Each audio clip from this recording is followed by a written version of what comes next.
Boom. Okay, welcome everybody to our monthly CNAP Lunch and Learn. This is a 30-minute meeting that gives us an opportunity to touch base on some issues that would be relevant to CNAPs. Remember that this is interactive, so you can ask questions. We'll have some answers. And in the meantime, make sure you're on mute if you've got background noise so that the recording comes out clear. And with that, I'll turn it over to Carolyn to introduce our topic today. Okay, so I'm going to go back and actually read it so I'm making sure I'm doing exactly what we were talking about, because as I read it, I started coming up with ideas to talk about. Yep. You've got it handy. Can you just read it out loud? Yeah. Our we're looking at the reward and cost-benefit analysis. Yeah, cost-benefit analysis for grants and events. Okay, so what I did was I pulled a couple of templates, but I'll just talk generally about it first. And we'll take them separately. We'll take grants, and then we'll do events. So grants, they're tricky little subjects because you've got certain criteria you need to meet with the grantor, and I'm not trying to be your fundraising specialist. I'm trying to talk in terms of the fiscal responsibilities for an organization. I think that one of the ones, and Beverly, you probably have enough experience too that you're welcome to chime in, is that you make sure that the grantor you're speaking to has a mission for whom what you do fits. It makes sense for them to work with you because you are actually fulfilling a portion of whatever their current mission is with the community, et cetera.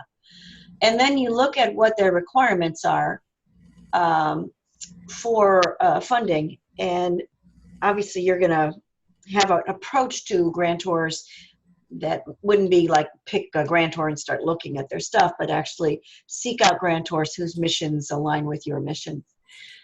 If you look at their criteria and they say you need to have been in operation for 5 years, or you need to be in the state of Minnesota or whatever, you can find out for sure that you really fit with their rules.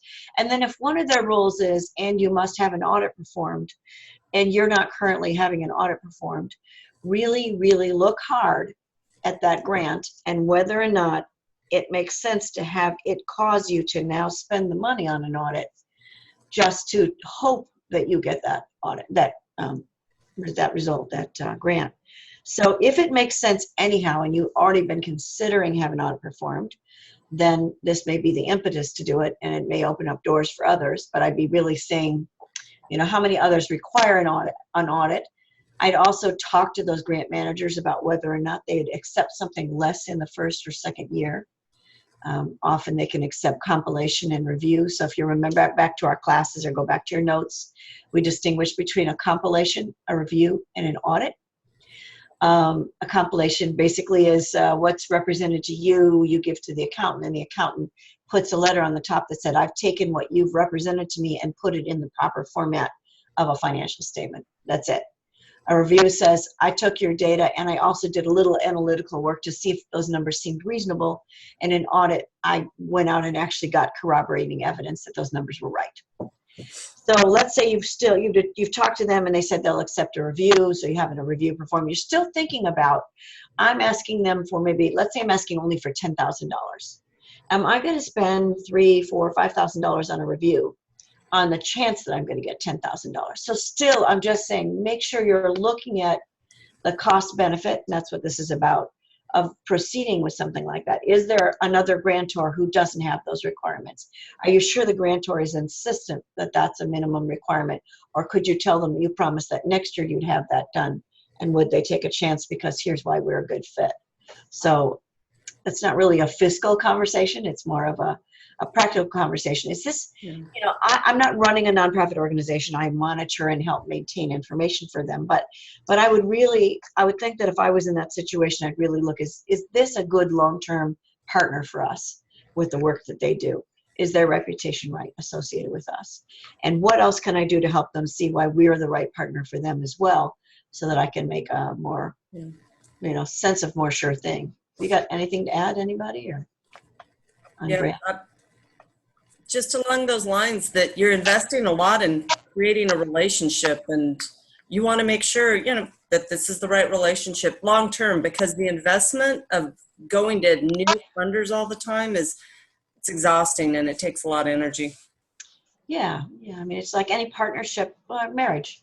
You Yeah. know, you really want to think about whether this makes sense for the long term for all of us, and uh, and then it's your job also to go back and monitor them. Have they gone in a new direction, and you don't really want to be aligned with them? So, try not to go political on anybody on this right now.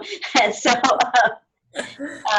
so, even with a grant, it doesn't hurt to put a little budget together for it.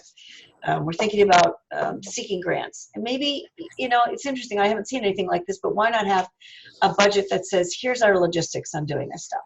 It's going to take Beverly 6 hours, 8 hours to evaluate the possible grantors that might be a good fit for us based on how we've defined what we want. So let me back up. You start out with, what do I need to fund?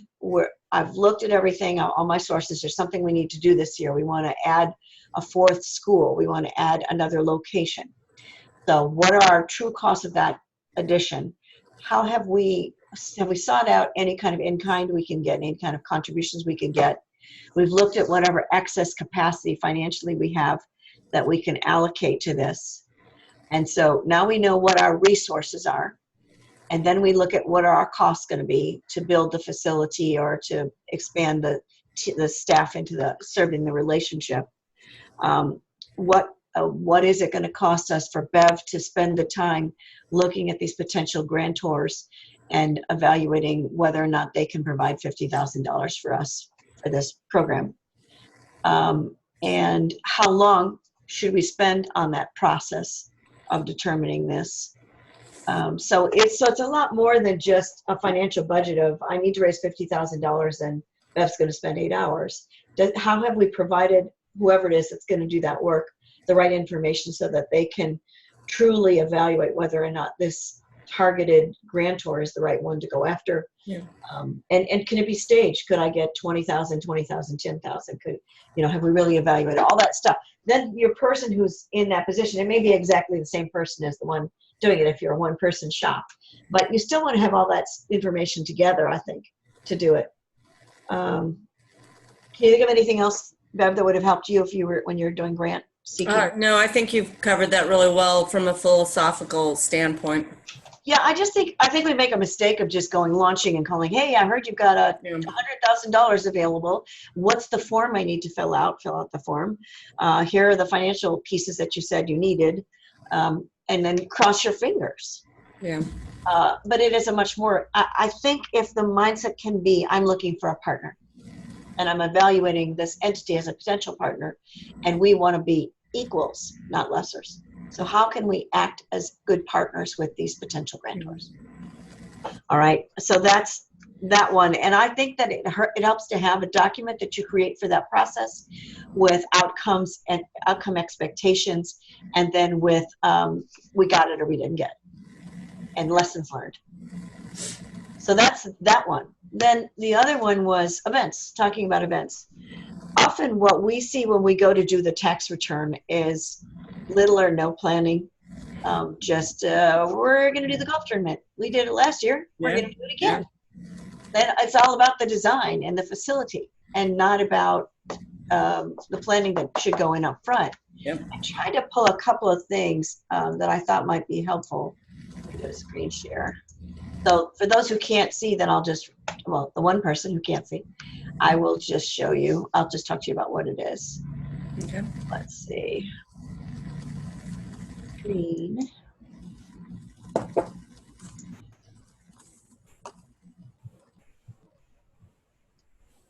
Okay, so you should see this event budget template right now. We see Google. A Use Google screen. It didn't switch yet. Huh. All I see on this one is that. So let's see, I'll close a bunch of stuff down. See if that helps.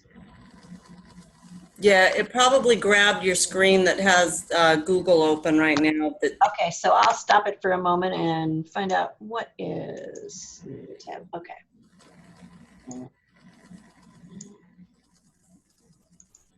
Okay, now we'll try this again. Oh, hello there. How are you? We have a new joiner. Welcome. I don't think anyone can see me. You know, I just see I see your name. No, So it looks like it may be that this won't show it. Is it no, showing? there it is. It's up. It's an event budget worksheet. The Yeah. workbook. Okay. Yeah. So Denise, we're on to events, and we've recorded this, so you'll be able to get the recording later and hear the first part, which was about grants. Okay. All right. So I found a couple of samples, and I also made one to share. But this is in a sample worksheet that it says might be a good idea to go through. It's free. We'll send the link along later.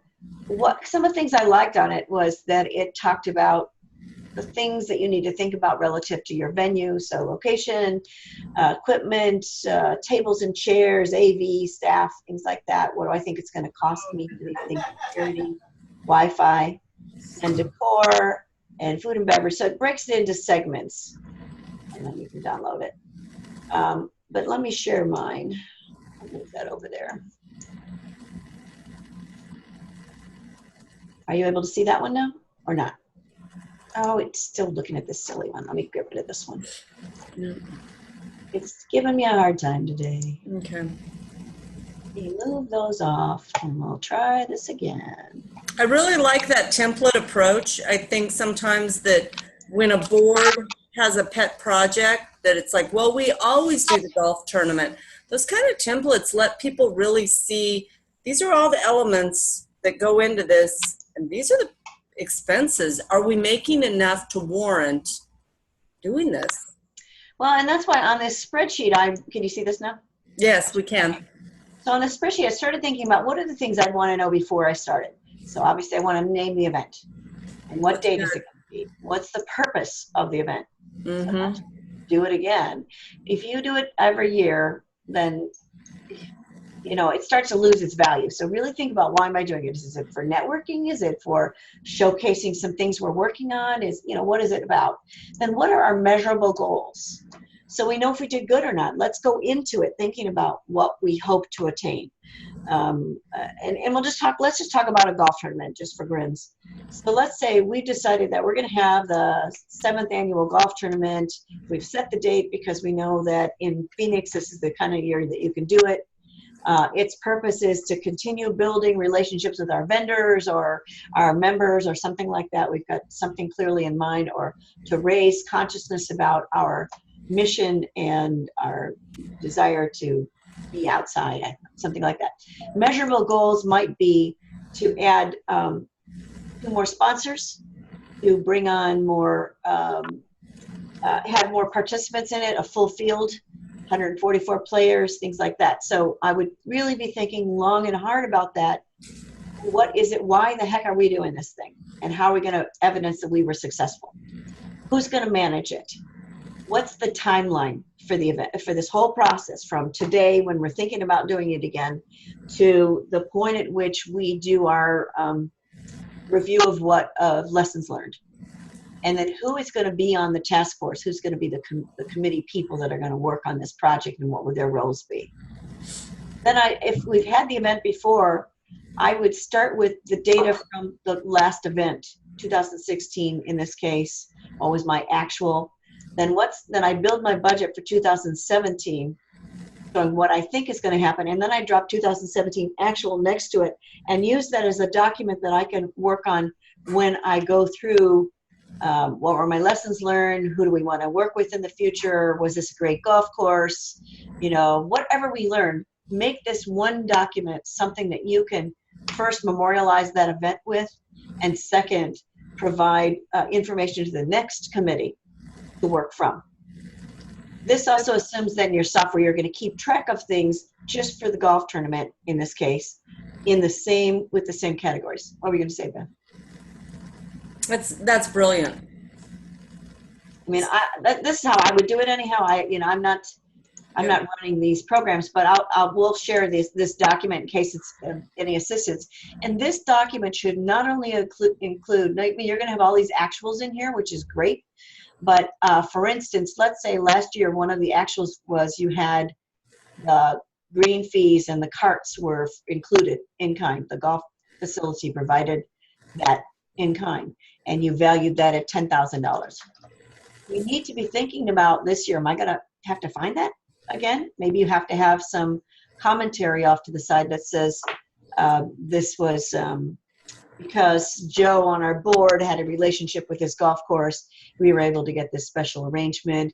Be sure to talk to us. I'd be putting all my memos and notes in here. And I'm afraid it won't let me write on this right now, but which is odd. But anyhow, I would use this as this one big document that is this golf tournament. Maybe you do it on a bigger piece of paper or spreadsheet. But comment about who your contacts are, how you negotiated this. Could you negotiate it for 2 years instead of 1? Things like that. And that you remember that when you show that in-kind contribution, as we go back to our class, in-kind contribution always is offset by an in-kind expense. So I have some in-kind facility expenses that are equivalent to it. But I just think if you can go into these processes with good information, it helps a lot. If you're a charitable organization, also I would be doing your development of the information down below of what's the charitable portion of the ticket price and how did I determine what the ticket price is, and do those calculations on this page as well. And make sure that I've developed my acknowledgement. How does my ticket look, and does it indicate that $50 of your $400 green purchase price is eligible for charitable contribution or something like that. Now you've got everything you need for your auditor, everything you need for your tax preparer, as well as everything you need for your next year's developer of the event. It's good. Any comments, anybody? Mm-hmm. You know, I think that one of probably the most valuable pieces for the board and the planning committee is that first box that really talks about why.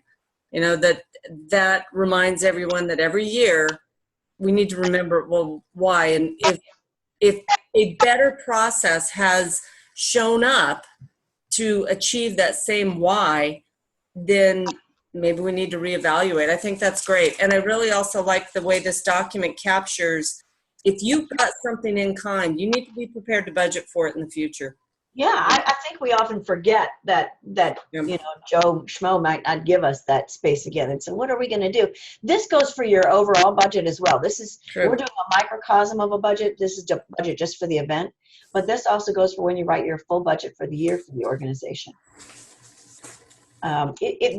This appears to be locked, so I'm not able to unshare this. So we'll just talk with that on the screen. Okay. I'll drop in some of the comments that I've been making as I've been talking to you about this stuff. I think it's also important to go back and look at how you're using your volunteer resources. There's a list down here at the bottom. How many volunteers, who are they going to be, and how many hours they're going to spend. Do I need a disclaimer signed? Things like that.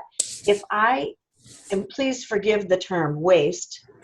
If I waste 20 good volunteers on my golf tournament, which doesn't have full attendance or doesn't produce a net positive, then I really need to think long and hard about whether that's the highest and best use of people who've said they want to spend some of their own time supporting our organization with their skills.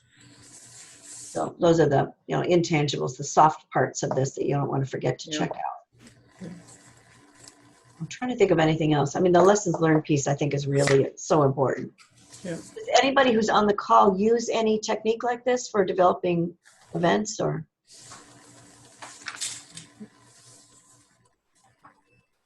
Mice. There are mice. Or any questions, about how to implement or how to have conversations with your board about using something like this. If anyone has any questions, now's the time.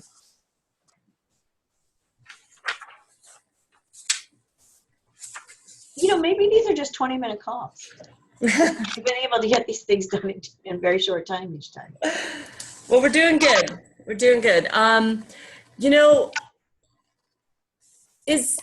When I think about, if we can go back to grants for just a minute, and I think about grants, And there's different relationships that we've entered into with like government entities for different organizations, and then utility companies and big corporations. And each one has its own set of guidelines and circumstances. How do you like line up, in addition to, it's like, yeah, we're a good fit philosophically, how do you really capture the amount of time that these different organizations really require for reporting, which becomes a big issue? Well, that's that cost benefit issue again. Yeah. And when you might think about, let's say you're thinking about getting a government grant and it's going to be $750,000. And you think you're really going to be primed to get that grant. Then I would say you call your CPA and say, if we add this grant to our stuff, what's it going to mean? And they will inform you about A133 audit requirements, which we touched on in class, and what the incremental additional cost is going to be from them when they perform your audit. And they will give you some guidance about the data you need to be accumulating throughout the year to be in compliance with that audit requirement. And then you will go in-house and say with your own team, what's it going to take for us to maintain records at this level to do this? How many more hours per month? Or is our software the right software to do it? So those are those cost-benefit analysis calculations that you're doing, not just to say, wow, we'll get $750, let's go, and not realizing that, oh, my audit fees are going to go up $10,000 a year, and my costs are going to go up $5,000, and my software's not right, so I'm going to have to retool everything in my software. So then it becomes a much bigger discussion. Can we really manage it, or do we need to outsource the accounting so that gets done?